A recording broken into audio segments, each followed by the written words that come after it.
A street gang is falsely accused of assassinating a powerful figure during a vast nocturnal assembly in New York City. Instantly, the entire urban landscape turns hostile. Rival factions emerge from every corner of the metropolis, transforming the night into a labyrinth of organized violence. Their objective is simple, yet almost impossible: return home alive to Coney Island. We have The Warriors. I'm gonna show you the original poster that is included in this box. Great poster. And you also have some stickers included and a nice booklet with different photos and some cards are included as well, and with some nice sayings. Can you count, suckers? Just one of those. And the same guy is doing a special saying in the beginning as well. Can you dig it? And when we played ice hockey in my youth, we watched the movie, and before face-off, everyone goes to the goalie, and our captain, he screams, can you dig it? And the rest of us is screaming, yeah.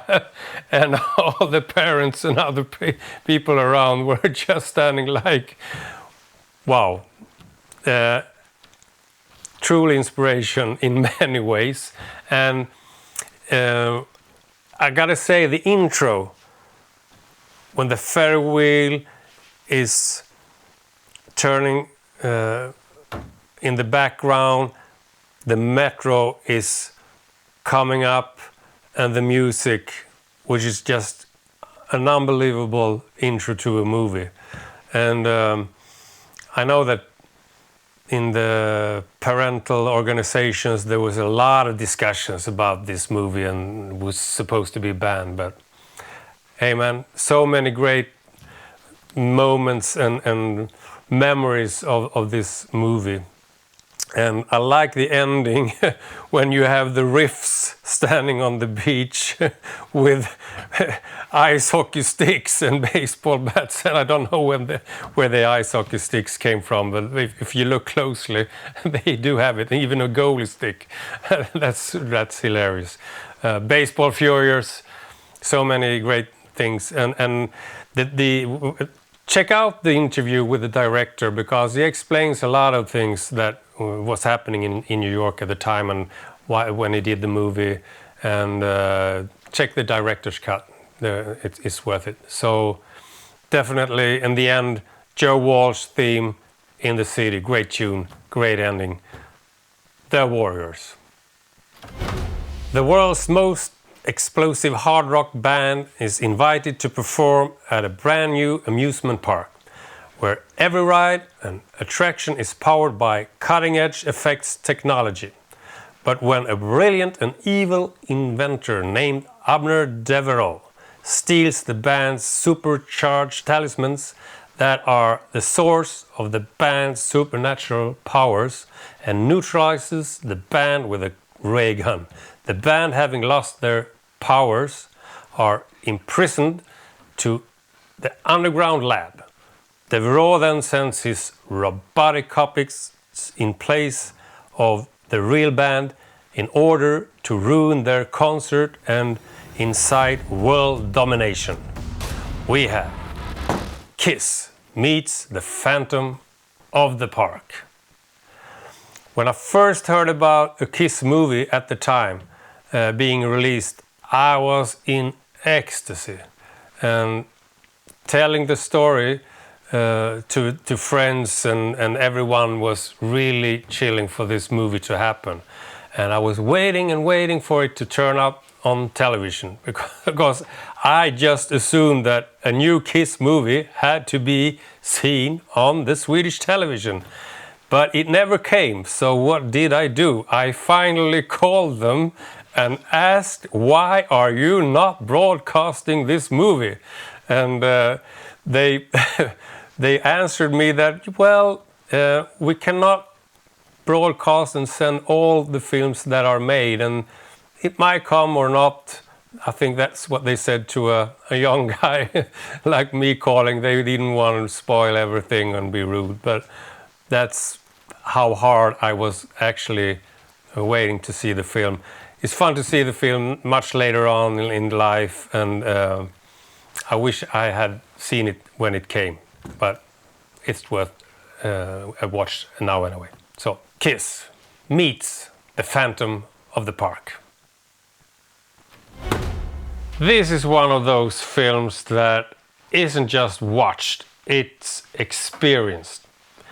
It is a Swedish exploitation film that shocked audiences in the 1970s with its brutal premise. A mute young woman is abducted, abused, and then trains herself in weaponry and combat to exact bloody revenge on those who destroyed her life. The film was controversial from the start, in part because of its raw depiction of violence and the extreme journey of its protagonist. Today, it's widely recognized as a seminal work in rape and revenge cinema and has influenced filmmakers such as Quentin Tarantino.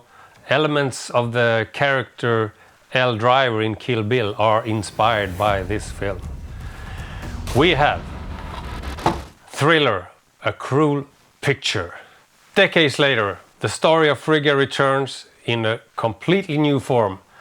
The band Lugnet creates two Grindhouse-style trailers, All the Way, 1977, and It Ain't Easy, 1979, as teasers for follow-up films of Thriller. In these videos, Christina Lindberg reprises her role Frigga, bringing the iconic character back to life. We have this special edition, a Blu-ray, brand new, and here you can also find those two videos in the second disc. So, special edition, brand new, of this movie. After I met Christina and listened to her stories behind the scene, the film got even better. For instance, the slow motion pictures in the movie was shot by a military camera that was not even in the market. God knows how the producer got in touch with that camera. And those stories just go on and on and on. You can't imagine. And I got a couple of pictures from the original shootout, and this is actually even from the cover of the film. So many stories that has to be told, and another time we will do that. Thriller, A Cruel Picture. A destructive homage to the 1950s alien invasion hysteria, directed by Tim Burton and is based on the controversial trading cards released by Topps, which shocked audiences with their graphic imagery of Martians slaughtering humans. The film follows a full-scale invasion of Earth by sadistic, grotesque Martians who claim to come in peace. World leaders, scientists, and the military, including the US President, played by Jack Nicholson, and a naive academic portrayed by Pierce Brosnan, fail spectacularly to contain the chaos. We have Mars Attacks from 1996. Great fun to watch this movie, and who knows, we might have this going on soon. maybe sooner than we want or would ever guess. So be prepared, watch the movie. An elite international intervention force uses extreme methods to maintain global stability. This is one of those films that doesn't just push boundaries.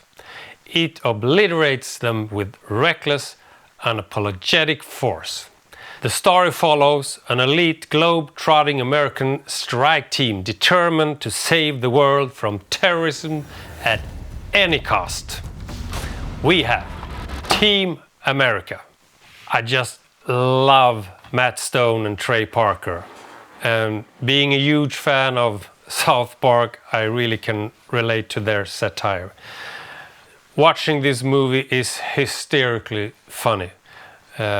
So many spot on what's happening today, and they strike left, right, up, down, everywhere. No one gets away. Everyone is pointed out in one way or another.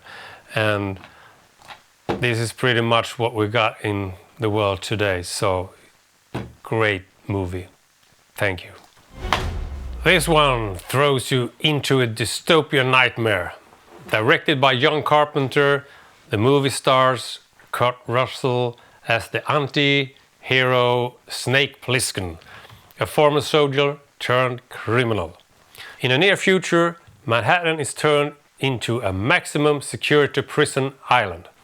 The President of the United States is kidnapped during a flight, and Snake is coerced into rescuing him under the threat of a deadly explosive device implanted in his neck. As he navigates the chaos of lawless streets filled with gangs, mercenaries, and a city teetering on anarchy. Escape from New York. Oh boy, Carpenter again. Did we love this film? At the time, it felt very futuristic and high-tech. And Snake Plissken, what a badass, had a huge impact on us, and I saw this film over and over again. Great music as well. Many good memories from seeing this film and that time of life. Escape from New York. This is one of those films that doesn't just entertain, it blasts you into the universe. Galaxy Quest stars Sigourney Weaver and Alan Rickman as the washed-up stars of beloved sci-fi TV show. When real aliens arrive, believing the actors are genuine interstellar heroes, they are whisked aboard an alien spaceship in desperate need of help to defeat a ruthless warlord. And this warlord is General Saris. What do we have? We have Galaxy Quest, a real cult movie. And if you have seen Star Trek, I think you will recognize a lot of things happening. And great fun to watch this movie and all those famous actors that appears helps this movie to be an iconic movie, a real cult picture. And if you can, check out some extra material, interviews about the film, because it's quite ironic when people show up at a Q&A for the film dressed like the aliens. It got turned around 360. That's ironic. But isn't that how life is? Ironic. This film hits uncomfortably close to home. The movie stars Luke Wilson as Joe Bowers, an ordinary man frozen in a top-secret military experiment only to awaken 500 years in the future. The world he finds is absurdly, hilariously, terrifyingly dumbed down. Corporation rule with mindless slogans, media's turn into non-stop chaos, and society's obsession with junk food and instant gratification has pushed humanity to the brink of collapse. Joe, now the smartest person alive, must navigate this surreal nightmare, outwit absurd laws, and confront a civilization. We have idiocracy. We are born to be consumers. I mean, just look outside the windows. You don't have to go 500 years to see what's actually happening in the movie. We're already there in many ways, in many ways. Kind of scary, but it sums up a lot of things. So take a look for yourselves. Two brothers reunite with a sacred musical mission, saving a failing orphanage through a high-energy musical comeback. Their journey through the city becomes a chaotic sequence of car chases, performances, and institutional resistance. Music becomes both weapon and salvation in a world of disorder and bureaucracy. We have Blues Brothers. Oh boy, isn't that a cult movie or not? With a lot of famous artists doing a really good performance, like Aretha Franklin, Ray Charles, James Brown, Cab Calloway, Dan Aykroyd and John Belushi. What a team. We saw this movie so many times when I grew up. I almost know every scene. And was extra fun when I played at the Blues Festival in Norway, and at the same time as they released the Blues Brothers 2000, and to be performing on the same stage as some of those heroes was a really unbelievable happening to me. So, Blues Brothers. A struggling hockey team facing extinction adopts increasingly aggressive and unconventional tactics to survive. As violence and spectacle escalate, sport transforms into performance-driven chaos. The boundary between athletic competition and controlled aggression gradually dissolves. We have Slapshot. And the nice poster with Paul Newman and the team is included, and even some nice pictures you get with this. And Hanson Brothers is based on a true story, and if you know hockey in the 70s in North America, it was crazy all over, with fighting, and Börje Salming, a Swedish player in the 70s, he played for Toronto Maple Leafs in many years, one of my definitely heroes. I think he got over 600 stitches or something during his career. So ice hockey during the 70s was something completely different, so close to the reality. Slapshot.